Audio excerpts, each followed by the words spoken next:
Si no me puedo elevar, diré mi verdad primera. Caer es una manera más profunda de volar. Manuel Mejía Vallejo.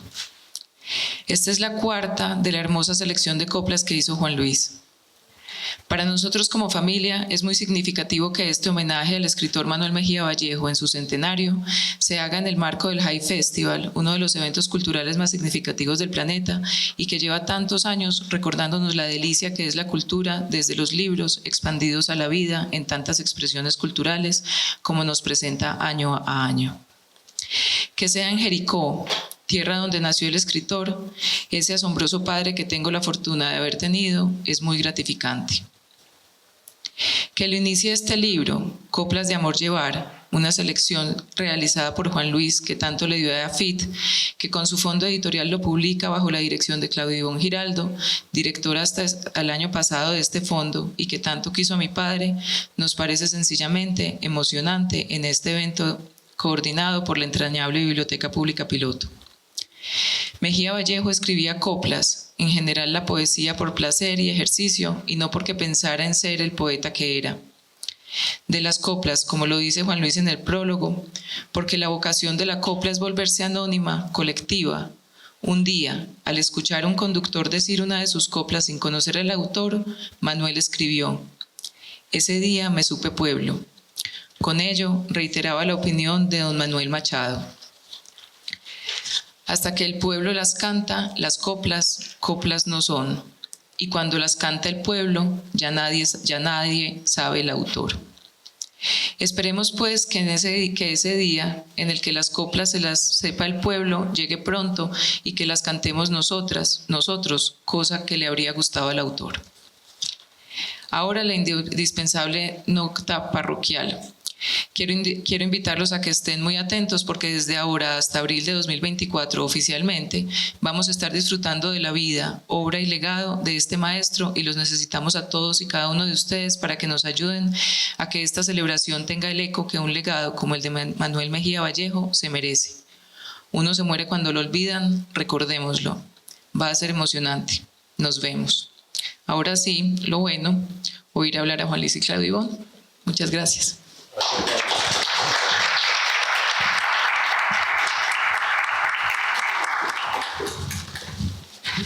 Bueno, buenas tardes. Qué rico estar aquí para oír a Juan Luis hablar de alguien que para él fue entrañable y a quien conoce muy bien en este centenario del nacimiento de Manuel Mejía Vallejo. Para no dar más preámbulos, hay una pregunta que es obvia y que no habría que hacerla, Juan Luis, pero es muy importante que lo recordemos. Es decir, ¿por qué es importante celebrar la vida y la obra de Manuel Mejía Vallejo en este momento? Gracias, Claudia. Muy buenas tardes a todos. Qué bueno estar aquí en Jericó y en este museo. Un saludo a Roberto y un saludo pues a Pablo Mateo y a María José, por supuesto. Primero ubiquemos como generacionalmente, Claudia. Este año es el centenario de tres personas muy vinculadas o que hablan mucho de esta tierra. El primero es Belisario. El próximo 4 de febrero son los 100 años de Belisario. Luego el 23 de abril son los 100 años del nacimiento de Manuel. Y luego son los 100 años de Álvaro Mutis Jaramillo, que siempre se nos olvida mucho ese segundo apellido de Álvaro y que siempre vivía tan orgulloso de esa mitad paisa que él vivió ya en el Tolima, en Coello. Entonces, ubicados generacionalmente, esta es como la generación que sustituye una generación de, dijéramos, como los que abrieron la trocha, de don Tomás, de Samuel Velázquez, de todos los grandes narradores y de los grandes poetas, Barba, etc. Entonces, es una generación que irrumpe en los años 40, rompiendo formas, rompiendo estructuras. A Manuel no le creían que él había escrito a los 20 años, 22 años, La tierra éramos nosotros, porque eso le salió del alma, eso le salió. Manuel me contaba que él ya vivía en Medellín, estudiaba en la Bolivariana, y un día fue al Teatro Junín a una película mexicana o norteamericana, no me acuerdo, y era la historia de él, era la historia de una familia arraigada en el campo que tiene que abandonar el campo.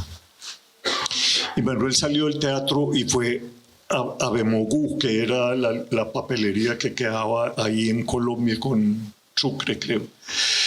Y se compró un cuaderno, y en ese cuaderno empezó a contar lo que, si él dijo, si han hecho una película de esto, yo voy a contar mi historia.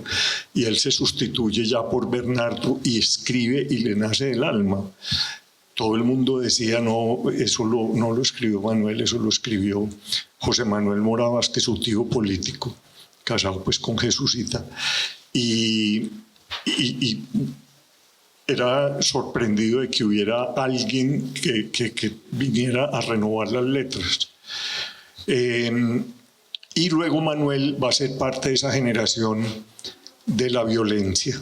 Él mismo vivió la violencia. Ellos tenían, esa generación se reunían al lado se llamaba la Casa de la Cultura, Carlos Castro, Alberto Aguirre, Jaime Sanín Echeverri, Belisario, etc.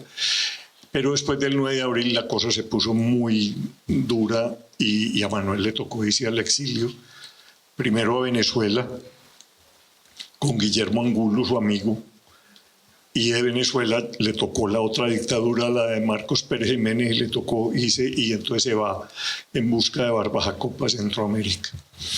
Mientras tanto, él está en una corriente literaria del realismo muy en boga en esa época de los maestros de América Latina. Incluso me acuerdo cuando el discurso que pronuncia cuando recibe el premio Rómulo Gallego, él dice que lo que más le gusta es que su nombre quede asociado con su maestro del realismo. Y Manuel entonces tiene todos esos cuentos de ese momento, de cuentos de Zona Tórrida, etcétera, un gran cuentista.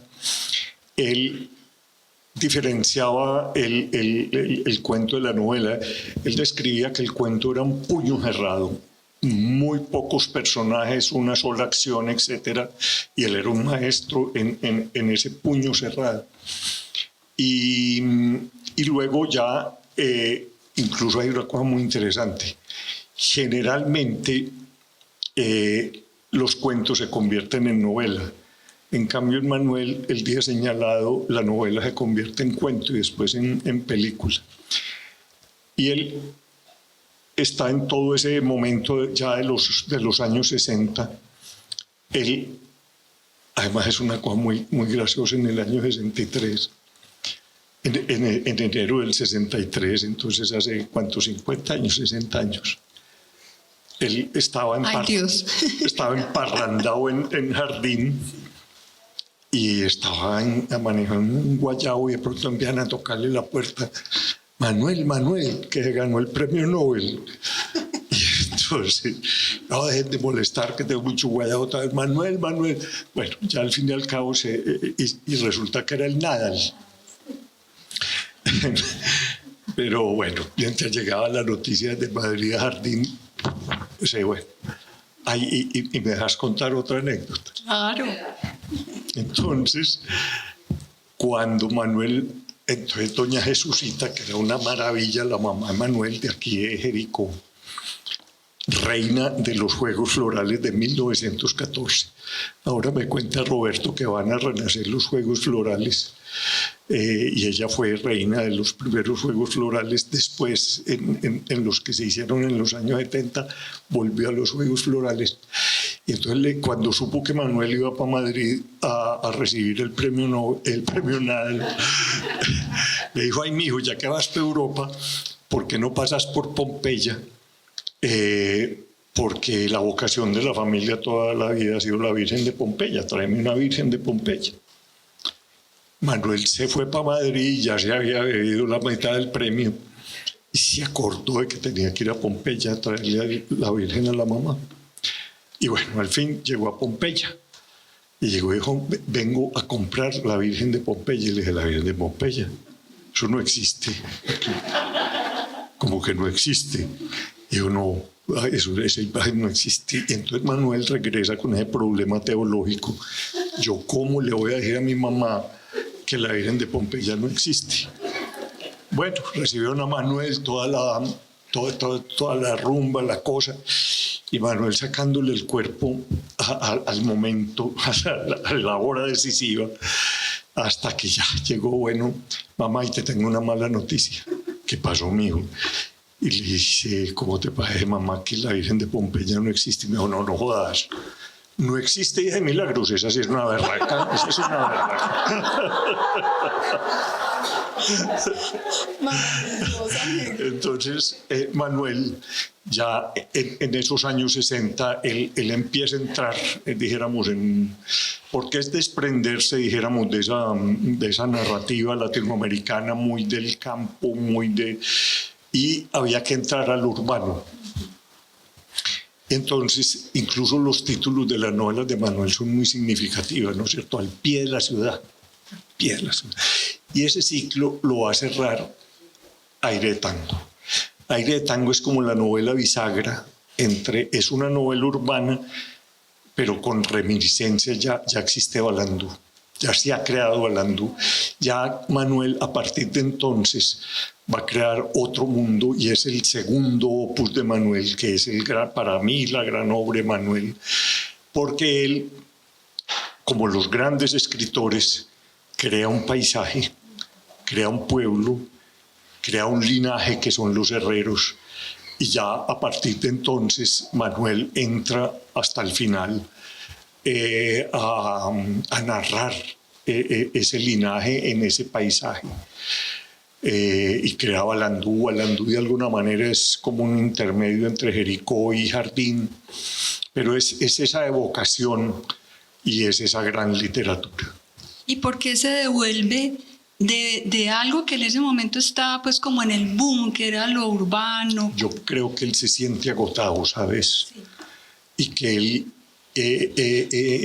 y es un regreso en donde su literatura ya no es ficción, sino que son recuerdos. Y entonces a mí me gustaba mucho escuchar las conversaciones de Alfonso y de Manuel, su hermano mayor Alfonso, porque Manuel sale muy rápido de Jardín y eso para él es una ruptura, pero Alfonso tenía muchos más recuerdos. Entonces uno sentarse a escuchar a Manuel y Alfonso, porque Alfonso tenía mucho más vivos los recuerdos de toda su familia, y los herreros son la familia, tanto Mejía como los parientes políticos.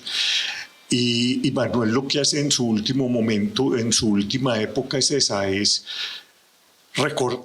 revivir esos recuerdos, ese mundo mítico de Suroeste. Incluso la Casa de las Dos Palmas en un momento se llamó Suroeste. Manuel decía, Suroeste es un país distinto. Ahora le acabo de leer algo muy lindo a Jorge Giraldo, dice, no es un país, es un paisaje. Es un paisaje que ha marcado, y por eso Manuel entonces empieza a narrar ese linaje, no en sentido lineal las publicaciones, porque dijéramos lo primero, el gran libro que rompe es Las Noches de la Vigilia. Para mí Las Noches de la Vigilia es un libro que hay que reeditar, que hay que volver a leer, porque es el libro donde Manuel rompe, dijéramos, ese realismo y entra a una literatura casi fantástica. Empieza a crear esos seres y ese mundo mítico. Yo pues digo, él crea 4 pisos térmicos. La Tierra Caliente, que es el Cartama. La Casa de las Dos Palmas, por ejemplo, la versión que yo tengo de las Dos Palmas son todavía la Tierra Caliente y la Tierra Fría. Y la Tierra Caliente era allí el Cartama, que era donde estaba la Casa de las Cadenas. La Tierra el clima de cafetero, que es Jericó, Jardín, y luego el páramo, que es donde está la casa de las Dos Palmas, que las palmas son palmas de cera, es decir, ya más arriba de los 2000 metros. Y por último el Farallón. El Farallón, que es el territorio de la fantasía. Y de la niebla. Claro, de la niebla, a donde el tiempo no pasa, a donde las palabras se quedaron y a donde empiezan a aparecer todos esos seres míticos. Rulfo también. Claro, claro. Rulfo. Por eso Rulfo lo quería tanto. Rulfo, porque era el siempre estar. Y entonces ese tránsito en esa geografía entre la casa de las Dos Palmas y el páramo es eso, es el siempre estar en donde no están solamente los que ya partieron, sino lo que dijeron los que ya partieron, y esos seres míticos que aparecen y desaparecen en la niebla, el jaguar, los baobabos, todos esos seres, los cazadores de grito. Esos seres que están allí acurrucados y que cazan las aves migratorias con grito, como si lanzaran. Claro. Entonces, es eso, es ese mundo ya y Manuel se sumerge en ese mundo. Y yo digo una cosa muy dura, porque entonces la secuencia sería 3 cuentos, pero ese es el primer ciclo. El segundo ciclo ya son 3 libros de cuentos, que son Las noches de la vigilia, las otras historias de Balandú y Cuentos contra el muro. Esos son como los bocetos que hace un muralista. Son como los grandes bocetos, los dibujos de los personajes, etc. Y luego ya vienen las novelas, que son 3 novelas, que son La casa de las Dos Palmas, ese mundo mítico del páramo, Tarde de verano, que es cuando ya esos herederos de los herreros en plena decadencia, esos seres incapaces de amar, Medardo y estos, incapaces de dar amor, etc., que ya ha perdido la energía de la colonización. Y por último son Los Invocados, la última gran novela de Manuel que quedó un poco inconclusa. Los abuelos de Cara Blanca es como un paréntesis. Los abuelos de Cara Blanca era una novela que él había empezado a escribir en Guatemala. A él lo marca el mundo indígena y sobre todo el mundo maya. Y su amistad con Miguel Ángel Asturias. Asturias es el que lo lleva al mundo mítico, que fue también el mundo de Rulfo. Yo le escuché decir a Rulfo, es que yo después que me metí en el mundo, en ese mundo precolombino, yo no fui capaz de volver. Y por eso su famosa novela La Cordillera nunca fue capaz. Y por eso había tanta afinidad entre Manuel y Rulfo.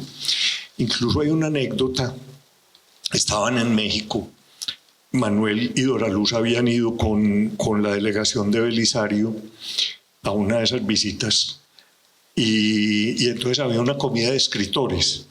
Manuel, para el frío, se ponía una boina azul y porque era muy frágil de la voz, entonces se tapaba, se abotonaba este botón y se abotonaba la camisa.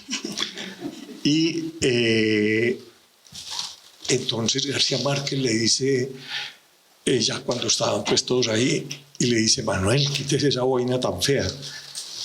Y Rulfo le dice, al maestro se le respeta. Sí. Entonces, es que Manuel era un grande en la literatura latinoamericana, en el mundo. Lo que pasa es que Manuel no tenía esa vocación de autopromoción.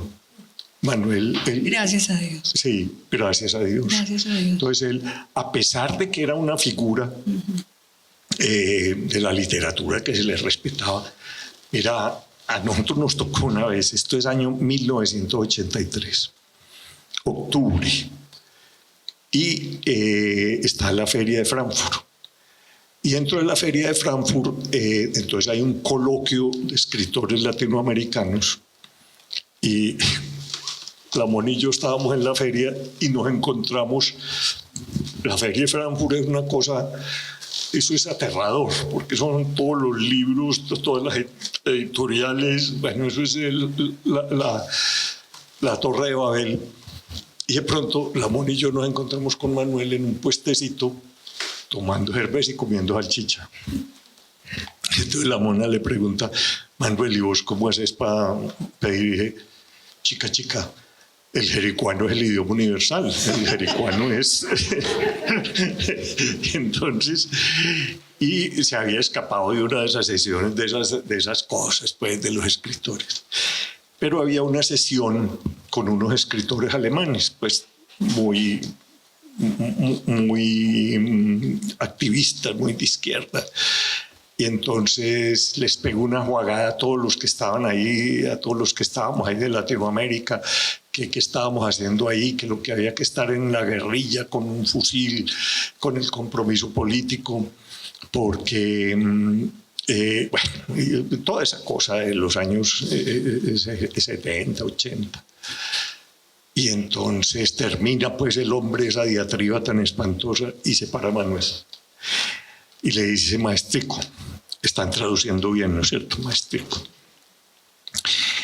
Resulta que yo desde que llegué a Alemania y miro para el cielo, están pasando aviones norteamericanos.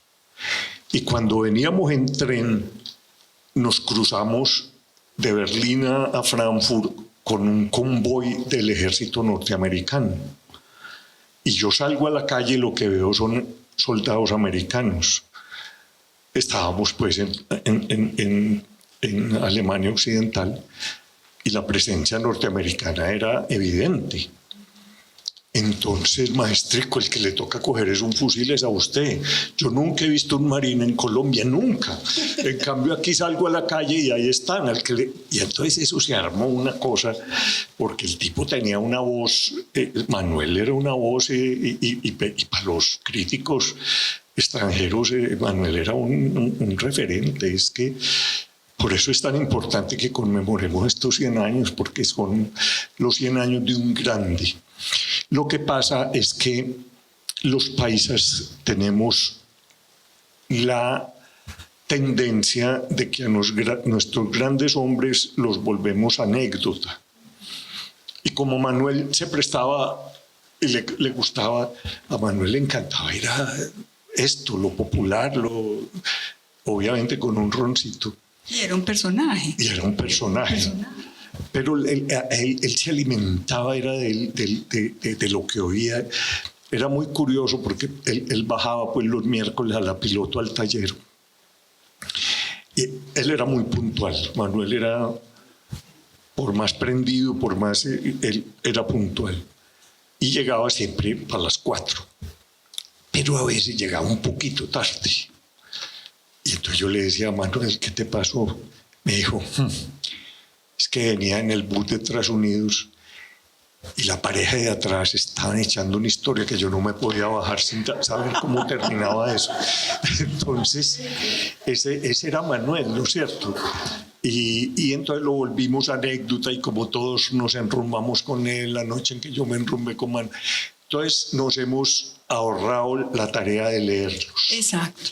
Y yo creo que esa es una de las grandes necesidades de este momento, es que las nuevas generaciones lo conozcan. Claro, y además quitar esa cosa de que Manuel es un costumbrista o que carrasquillaran. No, por Dios. Jamás. Los personajes es que Manuel buceaba en lo profundo del alma humana, y Manuel se metía en los personajes con una profundidad, y es que los personajes de Manuel,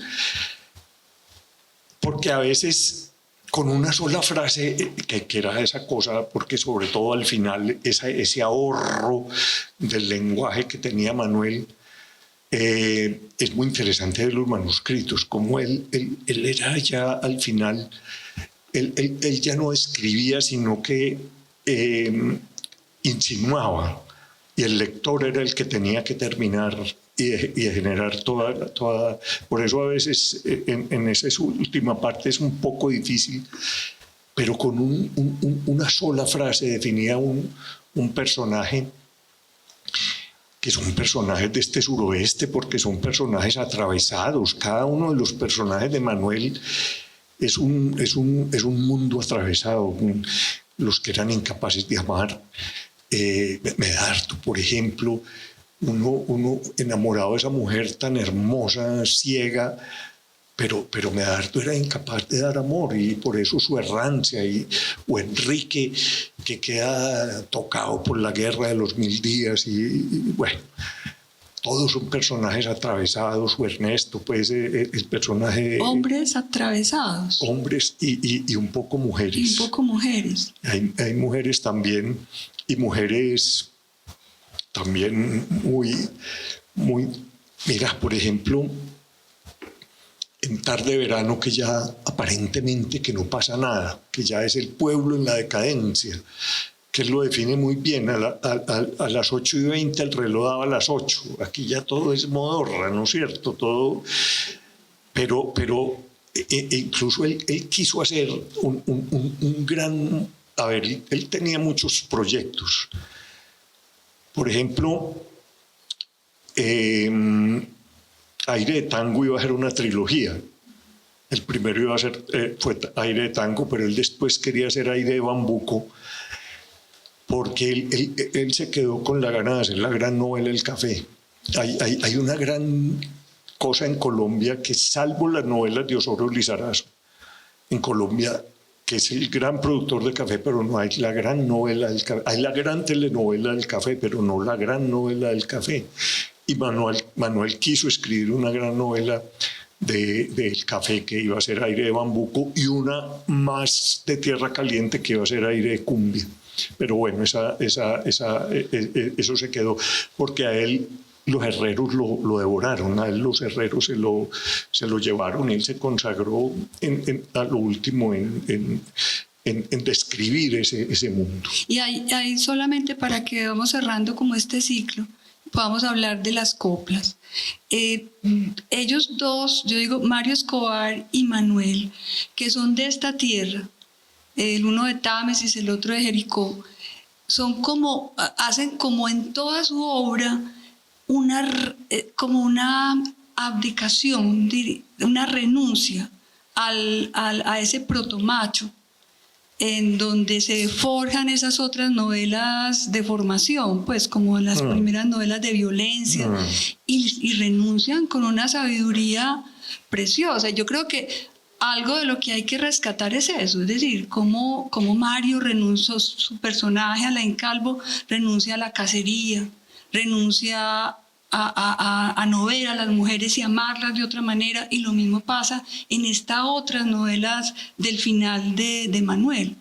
Y cómo se devuelve ese muchacho de 22 años que publica La Tierra éramos nosotras, se encuentra con el autor maduro de estas últimas novelas. Eso es muy bello. Eso es muy bello. Eso es muy bello. Mira, es que el ciclo de Manuel es que a Manuel hay que leer el hombre. Entonces, ¿cómo empieza ese ciclo? Manuel Bernardo, en La Tierra éramos nosotros, y luego al final vuelve a ser Manuel Bernardo, cuando Bernardo ya no regresa a una tierra, sino a una memoria, a la casa de la memoria, a la fantasía. Y entonces Bernardo Manuel empieza a invocar los muertos. Yo digo una cosa muy dura, porque es que eso era real. Manuel se sentaba en la chimenea y empezaba, porque cuando a él empieza a agotarse los recuerdos, cuando a él se muere Alfonso, que eran los recuerdos vivos, él invoca sus... Entonces él intenta ir hasta el fondo, y como ya no tiene los recuerdos, los invoca. Y por eso yo digo, hombre, los dioses lo castigaron porque él había llegado demasiado hondo del alma humana, y por eso los dioses castigan con el peor castigo, que es quitar la palabra, y le quitaron la palabra a Manuel. No se puede saber tanto. No se puede saber. De eso no se puede saber tanto. Y esa vida ya no se meta ya en esa vida, que eso ya nos pertenece, es otro territorio. Manuel se sentaba en esa chimenea, sobre todo por Leonel. Leonel lo obsesionaba a él. Era un primo de él que se suicidó a los 19 años. Era un grupo de Es que en la casa de las Dos Palmas, como él decía, hubo 2 suicidios, el de Juan. Luego Medardo mata a su alter ego, a Elías Abada, una noche de un escopetazo, es de una tragedia, y entonces él los invoca y él, hasta que él ya llegó ahí.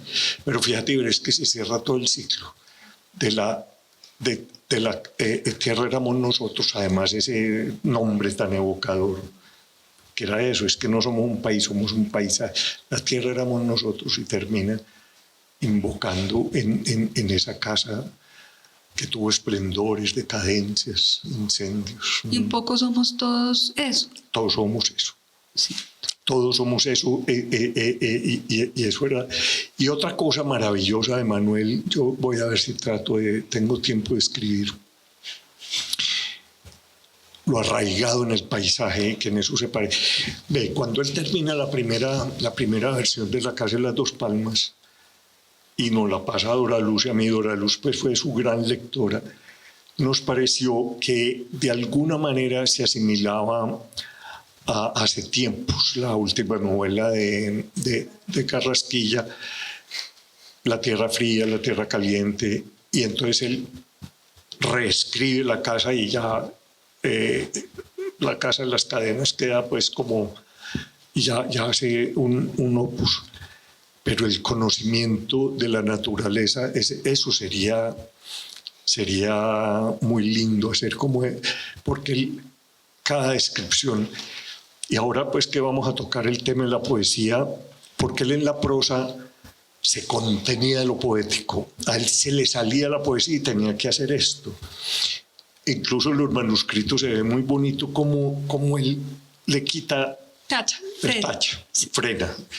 Yo digo, esa última obra de Manuel, o toda la obra de Manuel, es un potro a punto de desbocarse y él la mantiene en el lenguaje. Es el realismo el que su formación realista. Y entonces Manuel, en toda parte, él en servilletas, entonces él iba pensando en poesía.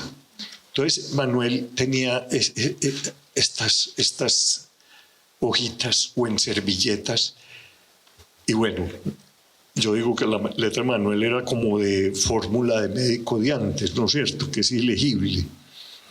Entonces, y sobre todo pues en ciertas horas de la noche. Pero entonces él luego pasaba a máquina, porque él tenía ese don que tenían los escritores de antes que habían trabajado en la redacción de un periódico, que eran impecables en la mecanografía. Manuel era impecable en su mecanografía, en la ortografía. Entonces ya él lo pasaba a máquina, y entonces ya eran... y luego volvía y tachaba y volvía y rehacía hasta que... Entonces, como que su don poético o su pasión poética, él la iba saliendo, pero él nunca escribió, dijéramos, por publicar, sino porque él sentía que él era heredero de esa tradición española de la copla y de la décima. Manuel era ahora leemos unas, y era un verdadero cultor de la copla, y él sentía, y de la décima. Él no era repentista, él no era trovero, no era trovador, él era coplero. Y coplero de una de las formas de la copla, parte de la copla andaluza, que es la redondilla, que es la consonancia de 1 y 4 y 2 y 3. Y en ese, pues Manuel era ahora leemos, y todas las que escogí ahora para esta hermosa edición que te quedó, porque es eso. Mire, Gabriel Said, el gran poeta mexicano, él decía muy bonito, es que un escritor no escribe libros, pues un escritor escribe esto. un escritor escribe manuscritos que un editor convierte en libro, y vos has convertido en libro esa belleza de la obra de Manuel. Entonces, un libro es un trabajo conjunto, y por eso forma y contenido tienen que ser. Y vos tenés ese don, sí, de saber, sí. Mira lo tan lindo. Esta es una colección que dirige Darío Jaramillo, que se llama Otra Mina. Es una colección de poesía en donde se publica poetas contemporáneos muy desconocidos en Colombia, pero Darío y Claudia, Darío desde hace tiempo quería hacer una edición siempre me había dicho, a ver, Manuel me regañaba y a veces se ponía muy bravo conmigo. Una vez la mona nos tuvo que acostar porque Manuel me regañaba mucho porque yo no escribía. Entonces siempre me decía, maestrico, vos por estar ahí burocrateando nunca vas a escribir, nunca vas a dejar. Y entonces Darío me insistía, hombre, hagamos, pero yo por estar burocrateando no, hasta que pues tuve tiempo y me senté a escoger las que yo me acuerdo que le escuchaba y las que... Bellísima selección. Sí. Magnífica. Entonces, pero Manuel y Claudia, Darío y Claudia decidieron que, hombre, como homenaje a Manuel, un formato distinto, más claro, más porque las coplas de Manuel pues prácticamente no se consiguen, porque las primeras, que es Práctica para el Olvido, fue una edición de Fenalco que repartieron en un diciembre, y es una edición pues que Manuel repartió, que ahora que está Pablo Mateo aquí, la dedicatoria, imagínense en esta belleza, para Tina, mi hermana, que le está enseñando el mundo a Pablo Mateo, que acababa de nacer Pablo Mateo y entonces Tina le enseñaba a leer, pero la edición prácticamente no se consigue. Y Soledumbres, que fue la edición que sacó la piloto, que hizo la piloto en homenaje cuando Manuel se ganó el Rómulo, pues tampoco se consigue ya. Entonces yo creo que por eso qué bueno empezar la conmemoración de los actos de Manuel con este libro. Claro que sí, era necesario y además muy grato hacerlo. Bueno, y tú aludes en el prólogo al libro a la copla o al poema de Machado, de Manuel Machado, que ahora María José lo trajo de nuevo. Hasta que el pueblo las canta, las coplas no son. Y cuando las canta el pueblo, ya nadie sabe el autor. ¿Lo tenés entero? Sí, pero es que yo también tengo que ponerme las gafas. Que es una belleza. Procura tú que tus coplas vayan al pueblo a parar, aunque dejen de ser tuyas para ser de los demás. Que eso le escribe a Guillén, Ajá. a Jorge Guillén, sí. Que al fundir el corazón en el alma popular, lo que se pierde de nombre se gana de eternidad. Claro, es que Es mira, una belleza. la copla es ante todo del pueblo, y sobre todo pues la copla andaluza. ¿Qué es lo que tiene la copla para que sea del pueblo? Yo creo que algunos bailes y que se llegaron y se afincaron en Antioquia, por ejemplo, que es las vueltas antioqueñas, pues que son como 16 versiones, pero entre unas de ellas es que como es un baile de seducción, las vueltas antioqueñas es un baile en donde el hombre seduce a la mujer y etcétera, iba acompañada con una, no solamente corporal, sino también con una insinuación verbal, que era copla. Y esa copla, esa picaresca, por eso la copla es picante, ahora hablamos de una de Manuel, Entonces, popularmente, sobre todo en Antioquia y luego pues en todo el país, era como una virtud del que era coplero, el que era capaz de seducir, y la mujer que era capaz de responder en copla a esa seducción y con un rechazo coplero, una indirecta coplera, algún defecto del tipo, etc. Toda esa finca. Pero la copla viene de muy hondo y sobre todo de muy hondo de Andalucía, sobre todo porque es que la rima permite una mnemotecnia, permite una recordación fácil. Y por eso se afincó aquí. Y es muy importante que tengamos, y era una de las cosas de la intención de traer la copla de Antonio Machado, porque es que el papá de los Machado, don Manuel Machado, en el siglo XIX, la segunda mitad del siglo XIX, fue como el gran recuperador de la tradición oral, sobre todo andaluza y después española.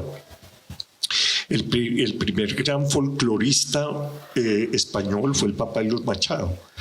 Entonces ellos crecieron en ese mundo del papá. Y yo creo, Claudia Ivonne, que... Primera vez que te digo Claudia Ivonne, ¿no? Me siento muy rara. Regañada, ¿no? Regañada. Juan Luis. Uy. Rector. Entonces, yo creo que Ñito, en su estancia en España, conoció las publicaciones que hacía don Manuel Machado de la recopilación del folclore español, y eso es lo que lo lleva a ir recopilando el Cancionero de Antioquia, que luego lo va a complementar don Benigno. Entonces Manuel se nutrió de eso, pero entonces hay como dos fuentes. Una, los recuerdos de... porque la copla está íntimamente ligada también en nuestro medio con la rillería, que era una forma de juglar que llevaban noticias de un lado a otro. Y Manuel, por eso en La Tierra éramos nosotros, la copla es tan importante y hay tanta incorporación de la... tan joven. Claro, y eran las coplas que él recordaba de los copleros que a él le tocaron pues en Gibraltar y en las fincas a donde él pasó la infancia. Entonces... Manuel en sus ratos, en sus amaneceres, en sus anocheceres, él iba apuntando, iba creando todo ese mundo, pero no con el fin de publicar sino de ir como sintiéndose que él era parte de una voz colectiva. Y por eso es esa maravilla, y qué bueno que empecemos así. ¿Leemos unas o qué? Leamos. Dale. ¿Leo yo? Esperar. Estas son las gafas de Claudia, entonces yo creo que leen mejor que las mías. Porque no las pudo recuperar del restaurante. Vean, están. Una Abramos al azar. Listo, una tú y otra yo. Dale. Bueno. Si en tu mirada azulada van los recuerdos pasando, parece que vas viajando suavemente en la mirada. Hasta que te conocí, yo no sabía de penas, ni sabía de condenas, hasta cuando te perdí. Al saber que nada alcanza, ya no sufre el amador. En asuntos de amor, lo que mata es la esperanza. Cuando te veo borrada, no es por culpa del olvido, sino que se ha diluido el llanto en tu mirada. Quería tirarme al tren anoche cuando te fuiste, pero el tren llegó tan triste que me tiré en el andén. Es buenísimo. Cuando me pongo a cantar, jamás invento mi llanto, porque al llorar se hace canto si tengo por quién llorar. Esta es divina. Cogollo de mejorana, yerbita de buen querer, nunca más volveré a ver la que se fue esta mañana.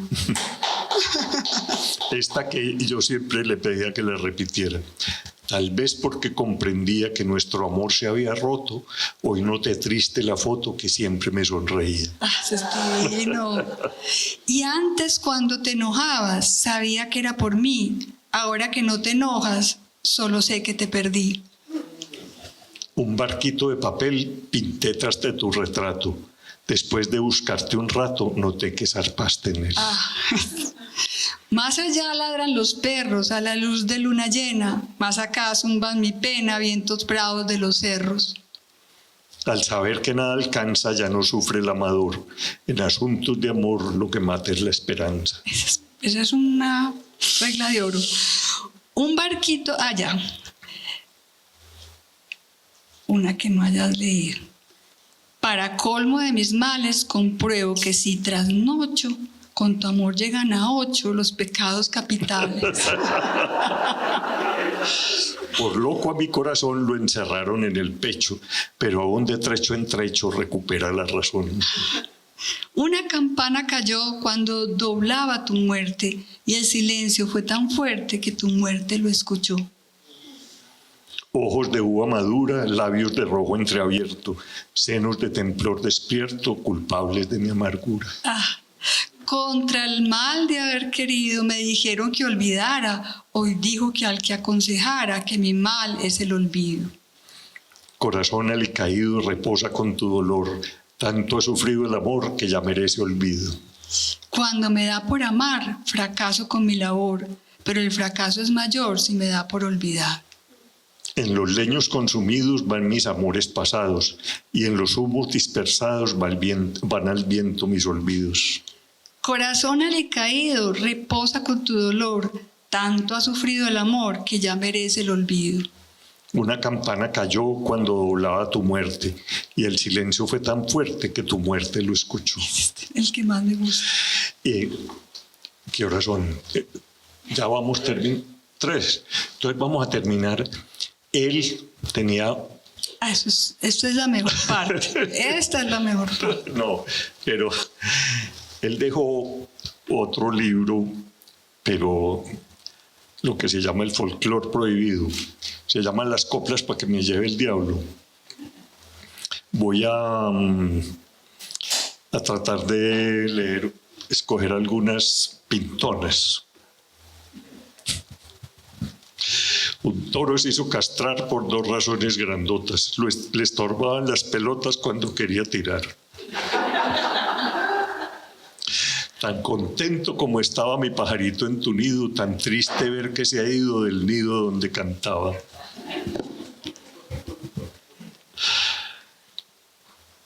No, dale. Sin miedo. Este mundo se te hundió entre muertos y matones. Cristo, en los nubarrones nos jodimos vos y yo. Tan tetonas y coquetas son mis vecinas amadas que aparecen acostadas grandes regueros de tetas. Ya. Bueno, muchas gracias. Muchas gracias. Gracias, Claudia.